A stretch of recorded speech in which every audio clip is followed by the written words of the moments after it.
अगर बृहस्पति नहीं चमके तो बृहस्पतेश्वर महादेव, जहां पर बैठकर बृहस्पति भगवान ने शंकर भगवान की आराधना करी है, रोज गंगा जल जाना, गंगा जल लेकर आना, शिव जी की आराधना करना, एक शिवलिंग का निर्माण करा, उसकी आराधना में बृहस्पति भगवान डूब गए, उसकी आराधना में बृहस्पति महाराज निरंतर लगे रहे। और इतनी आराधना बृहस्पति महाराज ने करी, इतनी आराधना करी बृहस्पति महाराज ने कि शंकर भगवान सामने प्रकट हो गए। मांगो बृहस्पति, तुमको क्या चाहिए?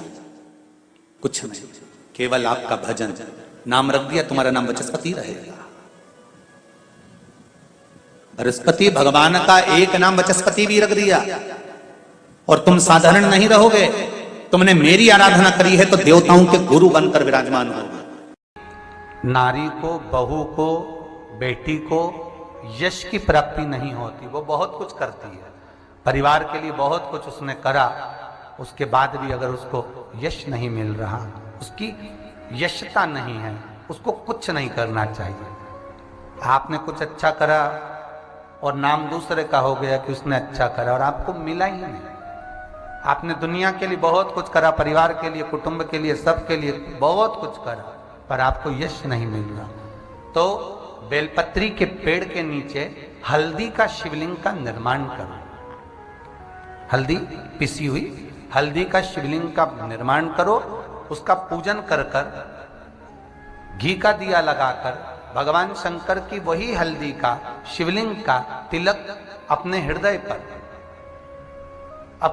पर, चाहे पुरुष हो चाहे स्त्री हो, अपने हृदय पर कंठ के पास उस तिलक को लगाएं और बाबा का विसर्जन उसी बेलपत्री के पेड़ के नीचे जल डालकर कर दें। महाराज, यश मिलना प्रारंभ हो जाता है। केवल ये यश के लिए ही नहीं होता, इसका एक क्रम और है। मान लो आप किसी मीटिंग में बैठे हो, किसी अच्छी जगह पर बैठे हो, किसी कंपनी के इंटरव्यू में बैठे हुए हो, कोई कंपनी आपके कॉलेज में आई है और आप उसमें सिलेक्ट नहीं हो रहे, तो उसके लिए भी ये कार्य पूर्ण है हमारा, उसके लिए। और ये कहां पर भी काम आता है महाराज। मान लो आप किसी कार्य के लिए जा रहे हो और वो कार्य बहुत जरूरी है कि इस व्यक्ति से मुझे ये पैसे निकलवाना है, इस व्यक्ति से मुझे ये काम निकलवाना है, और वो व्यक्ति बहुत दिन से हाथ में आ ही नहीं रहा, तो उसके लिए भी ये कार्य किया जाता है। अर्थात कीर्ति शुद्ध हो, पवित्र हो और यश की प्राप्ति। बृहस्पतेश्वर महादेव काशी में विराजमान। कौन से महादेव? जम के बोलिए जरा। बृहस्पतेश्वर महादेव काशी में विराजमान है।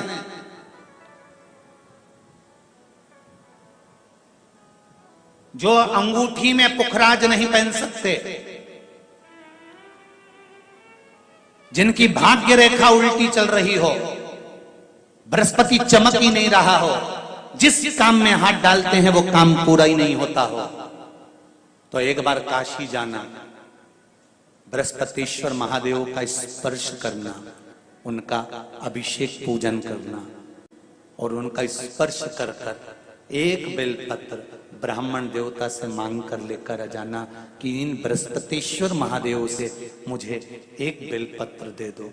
तुम्हें पुखराज पहना कि नहीं पहना, हीरा रतन माणिक पहना कि नहीं पहना, वो बेलपत्र इतना चमत्कार कर देगी कि जिंदगी में कभी संपदा की कमी आएगी नहीं।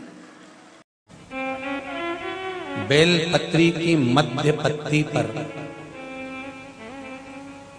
बेलपत्री की बीच की पत्ती पर लगाया हुआ चंदन और पत्ती के 3 पत्तियों का जहां पर मिलन हुआ है उस जगह पर लगाया हुआ शहद शिव को जब चढ़ाया जाता है तो वो भाग्य की बेकार रेखा को भी बदल देता है। वो साधारण नहीं है।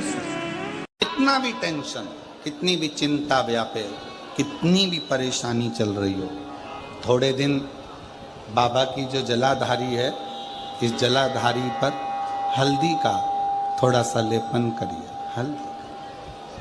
हल्दी का लेपन कर कर जिस पात्र से शिवजी को जल चढ़ाओगी, उसी पात्र पर अपनी 3 उंगलियों का स्पर्श हल्दी का कर कर फिर बाबा को कुंदकेश्वर महादेव के नाम से जल चढ़ाना प्रारंभ करें। जो हल्दी का लेपन आपने जलाधारी पर करा है, उसी जलाधारी की एक उंगली कलश पर लगाकर लेकर आओ।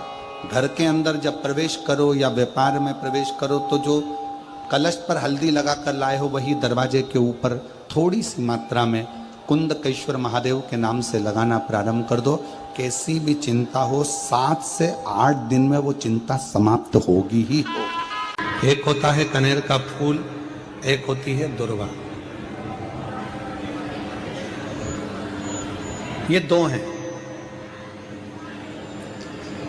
शिव महापुराण की कथा कहती है, शिव महापुराण का कौमार्य खंड वर्णन करता है जब व्यक्ति बहुत ज्यादा उलझनों में कहीं एकदम अचानक घिर जाए, अचानक से आकर गिर गया और उसका कोई निर्णय निकल ही नहीं रहा। वो निर्णय निकल ही नहीं रहा है, बिल्कुल इतनी अड़चन में फंस गया, इतनी अड़चन में फंस गया कि चारों तरफ से ऐसा लग रहा है कि अब तो कोई निर्णय निकल ही नहीं रहा, अब तो मर जाऊं तो अच्छा। तो शिव पुराण की कथा कहती है मरना उसका कोई हल नहीं है, सुसाइड कर लेना उसका हल नहीं है। अब मैं चारों तरफ से घिर गया हूं, बहुत परेशान हो गया हूं, बहुत तकलीफों में फंस गया हूं, तो अब तो मैं मर जाऊं तो अच्छा। उसके मन में ये भाव आ जाता है। उस समय पर कुछ मत कर, सुसाइड का तो सोची मती, मरने का तो सोची मती, केवल एक काम कर, एक कनेर का फूल और एक दुर्वा दोनों ले जा।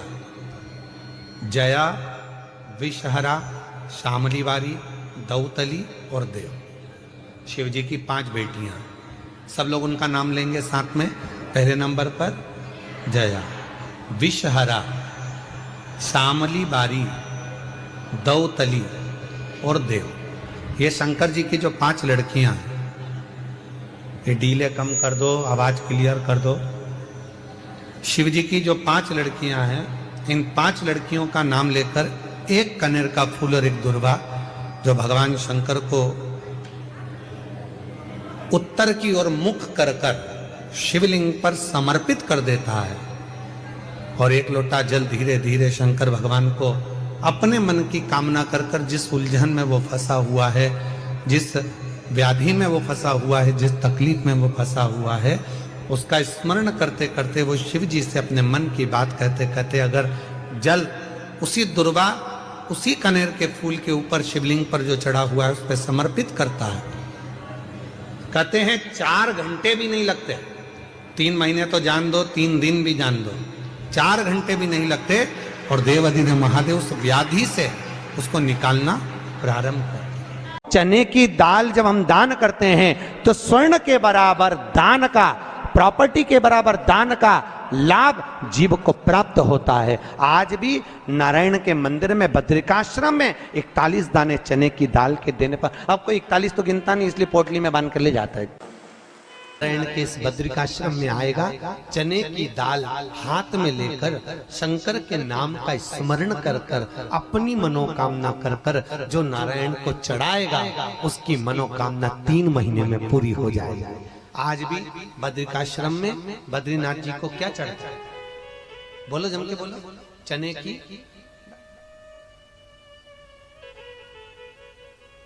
जो बद्रिकाश्रम में बद्रीनाथ जी को चने की दाल हाथ में लेकर शंकर जी का नाम लेकर शिव का स्मरण कर कर अपनी मनोकामना कर कर जो समर्पित करता है, 3 महीने के अंदर उसकी मनोकामना पूरी हो जाती है। 3 महीने लिया है आपने मंदिर का, यदि पानी लिया है तो 2 रुपए पहले दान पेटी में डालो सबसे पहले। पर कई माताओं की आदत रहती है जब 30 त्योहार पूजन करने में आंवले के पेड़ के नीचे जाए, बड़ के पेड़ के नीचे जाए, पीपल के पेड़ के नीचे जब पूजन करने जाती, लगी लगाई थाली मिल जाती, उठा उठा के सब चढ़ा देती।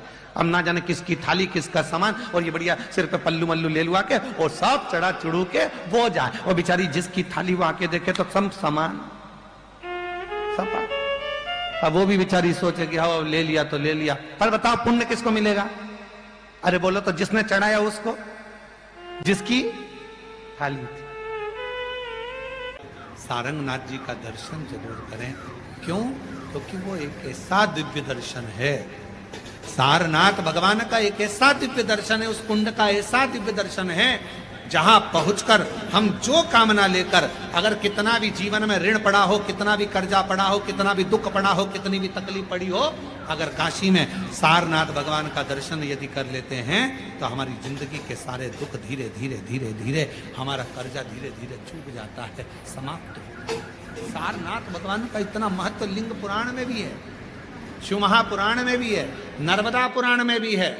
सारनाथ भगवान का वर्णन स्कंद पुराण के काशी खंड में भी है, चारों पुराणों में इसका वर्णन मिलता है। और यदि संसार का कोई व्यक्ति अगर मान लो काशी में जाकर सारनाथ भगवान का दर्शन ना कर पावे और उसकी जिंदगी में बहुत कर्जा है, इतना भी धन नहीं है कि काशी जाकर सारनाथ भगवान का दर्शन करे, तो शिव महापुराण की कथा कहती है अगर बन सके तो 5 बेलपत्र, 5 दुर्वा, 5 कनेर का पुष्प, 5 काली तिल हाथ में रखकर सारनाथ भगवान का स्मरण कर कर भगवान शंकर के मंदिर में शिवलिंग पर समर्पित करें, और शिवलिंग पर समर्पित कर कर सारनाथ भगवान का स्मरण कर कर लोटा भरकर जल शिव को समर्पित करें। उसी का थोड़ा सा जल झेल कर लेकर आकर अपने घर व्यापार के ऊपर छिड़कना प्रारंभ करे। धीरे धीरे 3 महीना भी नहीं लगेगा, व्यापार वृद्धि करेगा, कर्जा चूकना प्रारंभ हो जाएगा। सारनाथ भगवान का इतना महत्व, बोले सारनाथ महादेव की, शिव का इतना, उसको जाने, उसको पहचान। शिव महापुराण में 2 शब्द दिए हैं कि भगवान शंकर की आराधना करने वाले को भोग का भी सुख होता है और मोक्ष भी प्राप्त होता है। भोग से मतलब क्या है? कोई कामना, आपके जीवन की कोई कामना हो, आपके जीवन की कोई उम्मीदें हो, मुझे ये प्राप्त करना है, मुझे ये प्राप्त करना है, मुझे ये लेना है, मुझे ये प्राप्त करना है, वो उम्मीद। सारनाथ महादेव, सारनाथ महादेव, आप में से कोई गया है काशी में? सारनाथ महादेव का दर्शन किया आप लोगों ने? काशी में सारनाथ महादेव हैं, पीछे वाले हाथ उठाए हैं, ये लोग होकर आए हैं, माता जी भी होकर आए, इधर से भी कई लोग उठाए। काशी में सारनाथ महादेव हैं, और जो दर्शन कर कर आए हैं उनके चरणों को हमारी तरफ से नमन है, प्रणाम। काशी में जितने भी शिव भक्त कावड़ चढ़ाने के लिए काशी में विश्वनाथ जी के यहाँ जाते हैं, वो सारनाथ जरूर जाते हैं।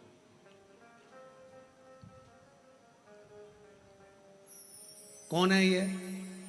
कहा एक सारंग ऋषि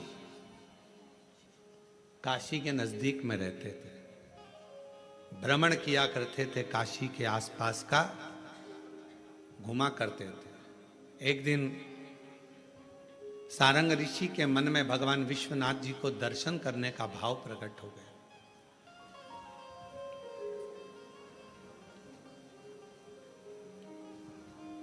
काशी से थोड़ी सी दूरी पर इनका निवास था, काशी में प्रवेश नहीं करते। अब भगवान शिव की आराधना कर रहे, साधना कर रहे, और काशी में फिर इनके मन में आया कि भगवान नहीं दर्शन दे रहे तो मैं काशी में जाऊंगा, पर शिव मुझे दर्शन दे, मुझे निमंत्रण दे तो मैं काशी में जाऊं। अब शिव महापुराण की कथा कितनी बड़ी बात कहती है। स्वयं तुमरुका जी ने चंचुला देवी से कहा, जिसका पति प्रेत योनि में पड़ा था, मुक्ति के लिए साधन कर रही है चंचुला, ईश्वर जी गोरा जी यजमान बन कर बैठे हैं, और उस समय पर तुमरुका जी बोल रहे हैं चंचुला देवी से, चंचुला काशी की धरा पर शिव महापुराण में और भगवान शंकर के मंदिर में वही पहुंचता है जिसको शंकर भगवान हाथ पकड़कर लेकर जाते हैं, जिसको भगवान ओघड़ता नहीं, भगवान शिव लेकर जाते। ध्यान देना, एक जब कोई भी विद्वान ब्राह्मण आपके घर में पूजन कराने आते हैं, कोई भी विद्वान ब्राह्मण जब आपके घर में पूजन करते हैं, कोई विद्वान ब्राह्मण जब आपके घर में पूजन करने के लिए आते हैं, पूजन कराते हैं, सबसे पहले दीप प्रज्वलित करते हैं। क्या प्रज्वलित करते हैं? दीप। आप भगवान के मंदिर में जब पूजन करें, आप जब अपने घर में भगवान की जब पूजन करें, तो आप स्तुति, पाठ, मंत्र, साधना, जप, अनुष्ठान सब बाद में सबसे पहले एक दीप प्रज्वलित करें। पूजन में दीपक होना बहुत जरूरी है। और दूसरा है, ऐसी कोई पूजन नहीं जिसमें महादेव नहीं। अगर जिस पूजन में शंकर नहीं होंगे वो पूजन कोई देवता स्वीकार नहीं करता, कोई देवता स्वीकार नहीं करेगा, उस पूजन का कोई फल नहीं जिसमें शिव नहीं है। अब अभी तक 2 भार इंद्र के पास में थे। बहुत ध्यान देकर समझना ये नवग्रह कथा को। 2 भार थे इंद्र के पास। इन कौन से पद थे? जम के बोलो जरा। पहला पद देवराज इंद्र का, दूसरा पद देवगुरु। देवगुरु का पद भी इंद्र के पास में था और देवराज का पद भी इंद्र के पास में था। ये 2 पद जब होता है साधारण भाषा में आप ले लीजिए, किसी के पास में अध्यक्ष का पद भी है, किसी के पास में और कहीं का पद भी है, 2-3 पद उसके पास में विराजमान है, तो उसके पास में 2-3 पद अगर विराजमान है तो फिर उससे अगर एक पद ले लिया जाता है तो उसको अहंकार आ जाता है, उसको गुस्सा आ जाता है कि बताओ अभी तक तो मुझे पूछा जा रहा था, अब तुम तो वो पद पे भी जान दो। जैसे तुम किसी कुर्सी पर बैठे हो, कथा सुन रहे हो और इतने में कोई रिश्तेदार बाहेती जी का आ गया और तुम बढ़िया आराम से बैठे थे और बैठे बैठे इतने में बाहेती परिवार से कोई आया और उसने तुमको उठाया, प्लीज थोड़ा सा, और तुम्हें उठाकर दूसरी जगह बिठा दिया और उन्होंने अपने वाले को कुर्सी पर बिठा दिया। अब बोलो, जो उठा, जिसको उठाया जाता है उसका भगोने जैसा मुंडा हुआ कि नहीं हुआ? अरे बोलो तो। अपन दूर कथा नहीं जाते, कथा अपने ऊपर लेके चलो कि अपन कैसे समझे इस कथा को। बहुत अगर गहन तत्व की कथा सुनेंगे तो समझ में आएगी नहीं। यहां से सुनी, यहां से निकाल दी, बच्ची कुछ ऊपर से निकल गई और मालूम पड़े थोड़ी देर बाद माताएं कुर्सी पे बैठी। अब फिर तो अपन तो अपने पर लेकर चलो ना, कि जैसे कोई आप कुर्सी पर बैठ गए और इतने में इनके रिश्तेदार कोई आए और आने पर उन्होंने कहा दिया तुम यहाँ से उठो दूसरी जगह जाके बैठो, इतने में तुमको बुरा लग गया, बुरा लगा, मुंह भगोने जैसा हो गया, गुस्सा आ गया। उसी तरह इंद्र के पास में 2 सत्ता थी, एक देवराज इंद्र थे और दूसरे गुरु का पद भी इंद्र के पास में था। देवताओं के गुरु बनकर इंद्र घूम रहे थे, पर अब उल्टा हो गया। शंकर भगवान ने बृहस्पति महाराज को देव गुरु बना दिया। अब जैसे देवगुरु बनाया तो इनका इंद्रदेव का मुंह, अरे बोलो तो तुम, भगोड़ ऐसा हो गया, कुर्सी उतरी कि मुंह भगोड़ा, तो गुस्सा तो गुस्सा। इतने में इंद्र ने, बृहस्पति महाराज देवगुरु बन गए, इंद्र सिंहासन पर बैठे थे, अप्सराओं का नृत्य देख रहे थे। वहीं से देवगुरु बृहस्पति का आगमन हुआ। बृहस्पति महाराज जैसे ही आए तो इंद्र तो सिंहासन पर बैठकर पूरा अप्सराओं का नृत्य देख रहे थे। उनको देवगुरु बृहस्पति से मतलब ही नहीं था। कोई स्थान नहीं, कोई सम्मान नहीं, कोई आदर नहीं, कोई आदर नहीं। जिसको घर के बड़े बुजुर्ग सम्मान देते हैं, घर के बच्चों का भी फर्ज है कि उसका सम्मान बच्चे करें। सही है कि गलत है? घर के बुजुर्ग उसका सम्मान दे रहे हैं ना, घर के बड़े उसका सम्मान कर रहे हैं ना, तो घर के बच्चे कहते हैं नहीं वो तो हमारे लिए गलत सोचता है, हमेशा हमारे लिए अपशब्द बोलता है, हमेशा आड़ा टेढ़ा बोलता है। तो घर के बुजुर्ग कहते हैं तुम्हें क्या करना है, जब हम सम्मान दे रहे हैं तो तुम भी दो, हम आदर कर रहे हैं तो तुम भी करो। बृहस्पति महाराज का सम्मान नहीं हुआ। बृहस्पति महाराज वहां से उठकर चले गए, बोले नहीं। जो समझदार होता है वो तुरंत कह देता है कोई बात नहीं, मैं चले जाता हूं। कोई मुख पर क्रोध नहीं, कोई चिड़चिड़ प्रवृत्ति नहीं, कोई अपशब्द नहीं। एक बात मैं आप सबको कहना चाहूंगा, किसी जगह पर यदि आपका अपमान हुआ है, बहुत ध्यान देना जरा, कथा थोड़ी भारी है पर समझ लोगे आप। किसी जगह पर यदि आपका अपमान हुआ है तो आप भगवान शंकर को धन्यवाद देना कि मैंने पूर्व में किसी का अपमान करा होगा तो मेरा हिसाब आपने इतनी जल्दी बराबर कर दिया है, इतनी जल्दी बराबर कर दिया। ये थोड़ा सा अपमान मेरा कराया, मेरा हिसाब बराबर हो गया। कोई गाली दे रहा है, देने दो, शंकर भगवान को धन्यवाद देना, बाबा बड़ी कृपा करी, मैंने पूर्व में इसको गालियां दी होंगी, अपशब्द कहा होगा तो इसने मुझे पलट कर गाली दे दी, अपशब्द कह दिया। ये तेरी कृपा है, ये तेरी दया। और जब तक तेरी करुणा, तेरी कृपा, तेरी दया नहीं हो तब तक कुछ हो ही नहीं सकता। तेरी कृपा,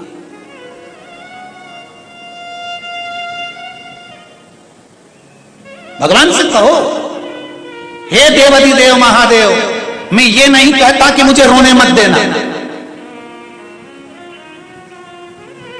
क्योंकि कर्म का भोग तो मुझे भोगना पड़ेगा। देवाधिदेव महादेव से कहो, हे देवाधिदेव महादेव, मैं ये नहीं कहता कि मुझे रोने मत देना, पर इतना जरूर कहता हूं, तेरे सिवा किसी दूसरे के आगे झुकने मत देना, बस इतनी कृपा कर। तुमसे पूछे कि सत्यनारायण जी की कथा कहां से निकली है, तो आप बता सकते हो स्कंद पुराण से निकली है। स्कंद पुराण में सत्यनारायण भगवान का चरित्र वर्णन किया गया।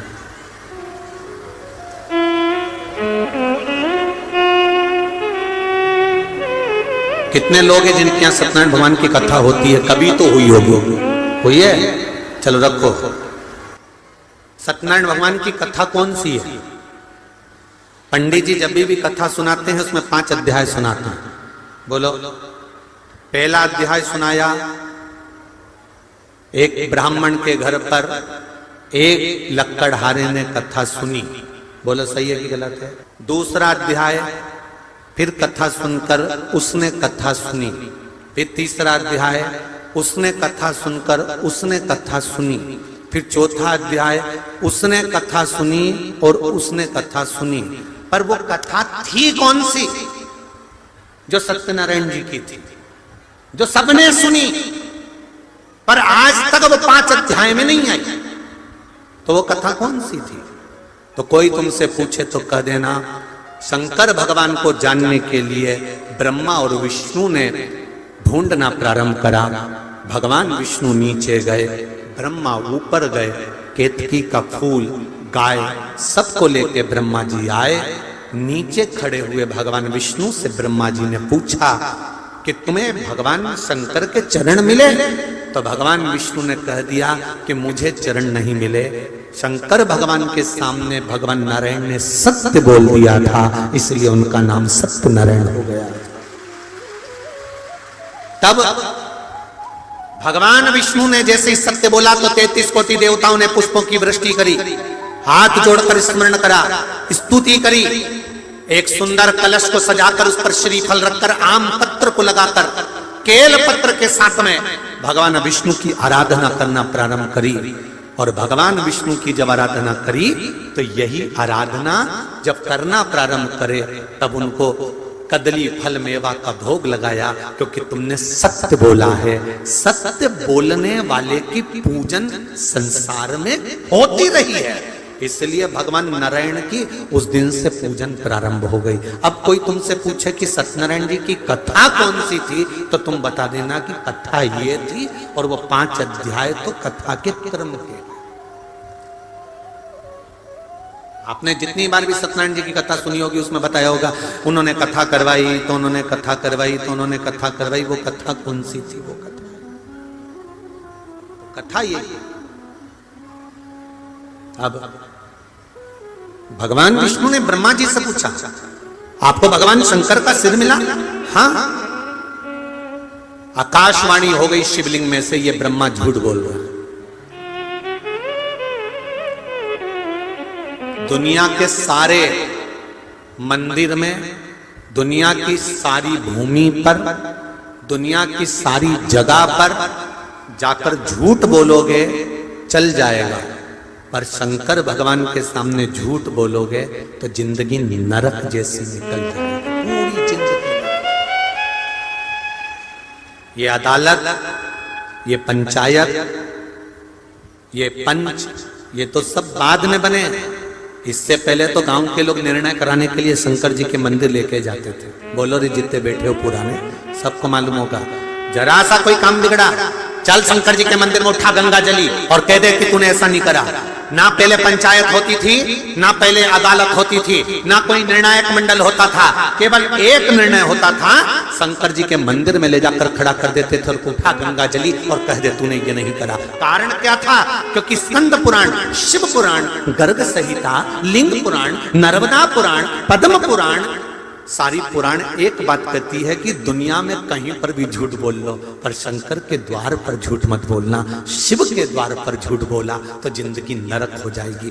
ब्रह्मा जी ने शंकर जी के सामने झूठ बोल दिया। और क्या झूठ बोला? कि मुझे शिव जी का सिर मिल गया। ब्रह्मा जी ने जैसे बोला तो शंकर भगवान ने कहा, ब्रह्मा तुम झूठ बोल रहे हो। ब्रह्मा जी ने बात स्वीकार नहीं करी। ना मानो तो केतकी के फूल से पूछो।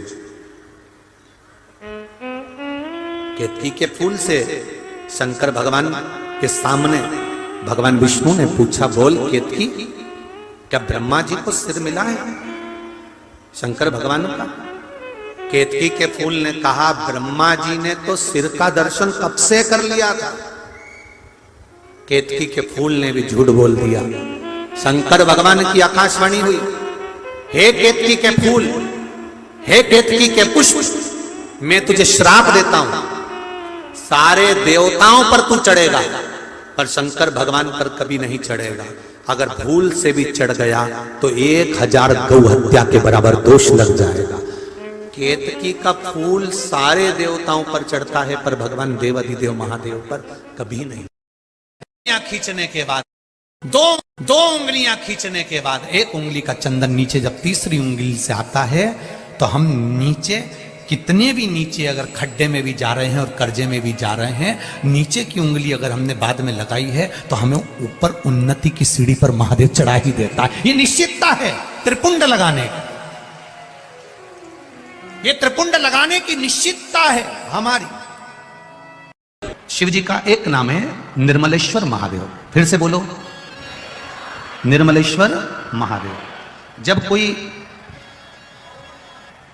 हमको कष्ट देने का प्रयास करता है या हमको तकलीफ देता है या हमको दुख देता है या ऐसा लगता है कि कोई हमें तंग कर रहा है, बहुत दिनों से मेरा ये काम होना था, बहुत दिनों से ये फाइल पड़ी है, उस पर सिग्नेचर होना था, वो फाइल आगे नहीं बढ़ रही, उस फाइल को आगे बढ़ना था या काम होना था, पर कोई अड़चन मेरी जिंदगी में जरूर आ रही है, उस जगह पर निर्मलेश्वर महादेव का पूजन कार्य आता है।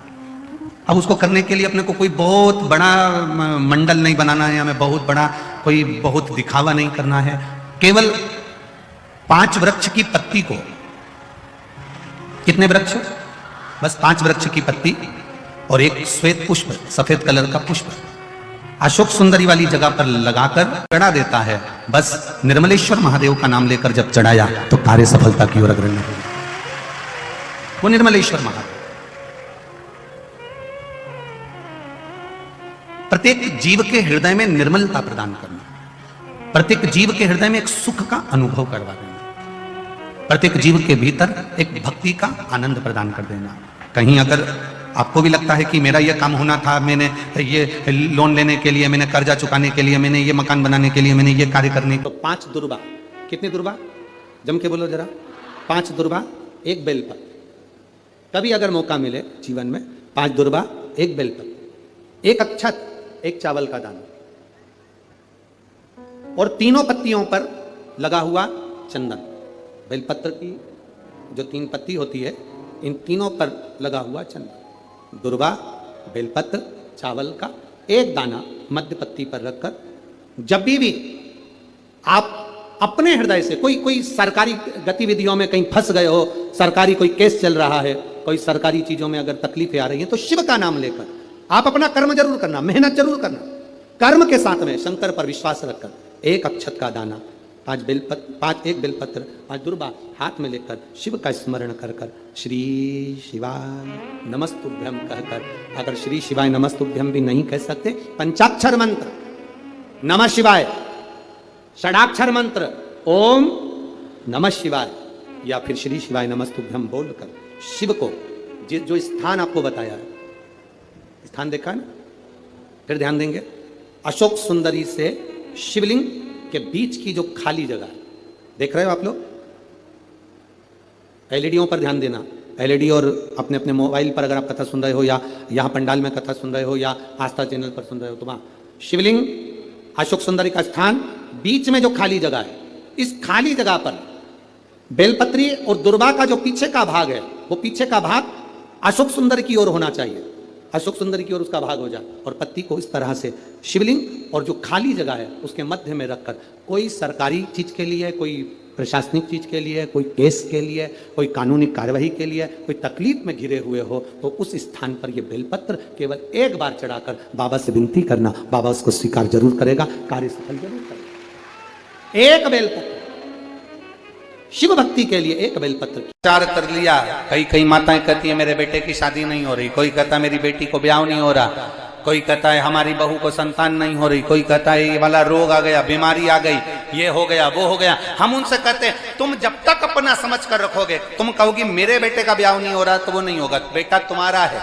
तुमने कह दिया मेरी बेटी का ब्याह नहीं हो रहा, वो नहीं हो रहा क्योंकि बेटी तुम्हारी है। तुम कह रहे हो मेरा रोग नहीं मिट रहा, तुमने जान लिया कि रोग मेरा है। तुम कहते हो मेरे यहाँ संतान नहीं हो रही, मतलब तुम जानते हो कि मेरा है। जिस दिन तुम्हारे मुख से ये शब्द मेरा निकलना बंद हो जाए और निकलने लगे महादेव तेरी बेटी की शादी कब करेगा, महादेव तेरे बेटे का ब्याह कब करेगा, महादेव तेरे घर की बहू आई है उसको छोरा कब देगा, महादेव तेरे बल पर रोग आया है तू कब हरेगा, तो महादेव भी कैंसर जैसे रोग को मिटा देता है।